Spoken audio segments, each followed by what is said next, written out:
Hello, good morning. It is still pretty early for me here. Still adjusting to jet lag. And I didn't do a video yesterday, so this will count as quarantine day 6 and 7, I guess. So my mother made it in last night. She drove in from Tennessee, so she'll be staying here as well with my sister and her family and me for a while. And I know the last few videos I said a lot more has been going on, and I try to update, so I wanted to kind of wait until I kind of see what was happening and make sure everything was okay. So some of you know and some of you don't, but my decision to come back to the States wasn't a decision that I came by lightly. And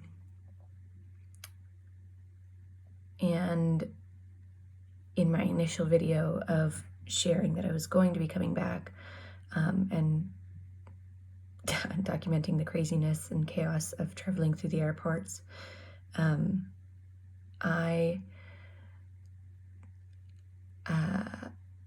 made the statement that I was going to be cautious and be very careful about making sure I, wear gloves, and I had hand sanitizer and weird little mask that worked wonders. And I think it was great, and it seemed to be okay. And more than anything, I didn't want to be a carrier again. But when I was on my way to the States after I'd landed in LAX in Los Angeles, my sister had called and told me that my youngest nephew had tested positive for the virus. So I was in the middle of trying to get through and catch my next flight, so it was hard to kind of process the information. Granted, I think at the point that they had already gotten the test results, it had taken them almost 4 days to get the test results, and he'd already been showing symptoms. So by the time they got the test results, it had already been a whole week, basically, since he had been sick. So the likelihood that everyone else has probably already had it in the house or had been infected, I guess, to a certain extent, or I don't know, because there's still so much we don't know. It was already pretty high. So it quickly kind of turned from being that I don't want to infect my family to then, okay, so they're already infected, and now I also don't want to catch it. So my nephew is okay. He's fine. It showed as like cold flu-like symptoms, and he hasn't had any symptoms in a few days, so he has recovered. But I didn't really want to talk about it, I guess, until he had recovered, because I don't know, call it superstition. I don't know. I just didn't. I kind of want to just wait and see what happens and make sure he was okay. That's my first priority, obviously. But we are still being cautious with me being here, so I'm staying here still with my family, just quarantined in the room. Gosh, that's bad.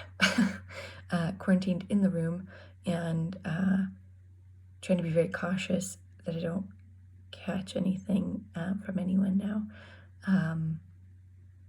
Now, especially again, it's kind of taking precautions again now that my mom has kind of driven in to make sure that she also is not a carrier, or she'll be okay and she won't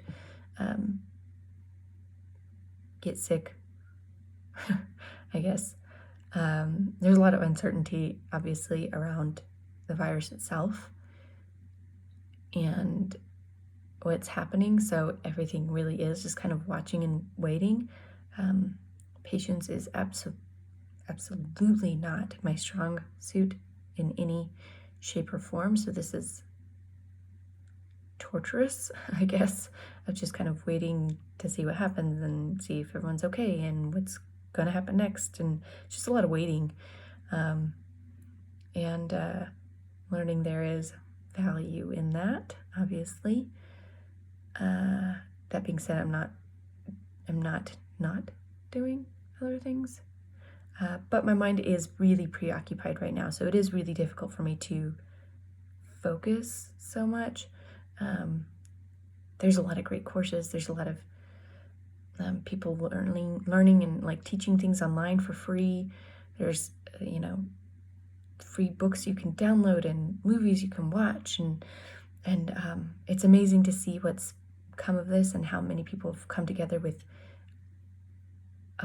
options and things that they've made readily available for the world right now, and it is beautiful.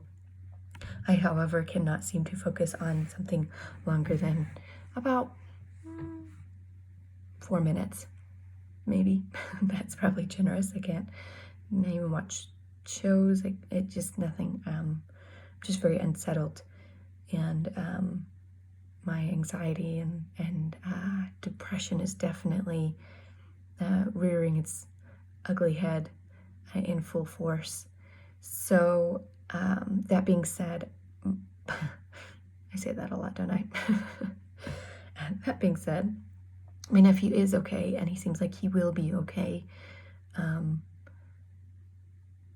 And we're just taking it one day at a time,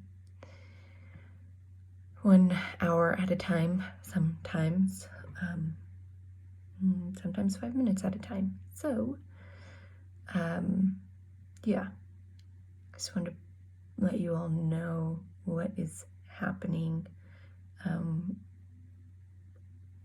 When I was saying before, there's more happening behind the scenes, and I'll keep you all posted on what's going on.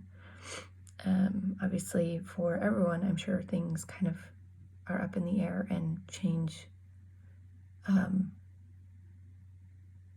hourly, probably at this point, maybe every half hour. So, yeah, I hope you are all doing okay. Again, if you need someone to talk to, reach out. I'm here. And just another reminder that your mental health is as important as your physical health. I don't feel like I can say that enough. I did post on my website some coping mechanisms that I've been using for handling stress. So feel free to check that out. I'll leave the link in the comments. It has been helping a little bit, trying to listen to music and trying to listen to podcasts, although, like I said, my attention span is awful right now. But yeah, so again, I'm here with you guys, and I will talk to you later.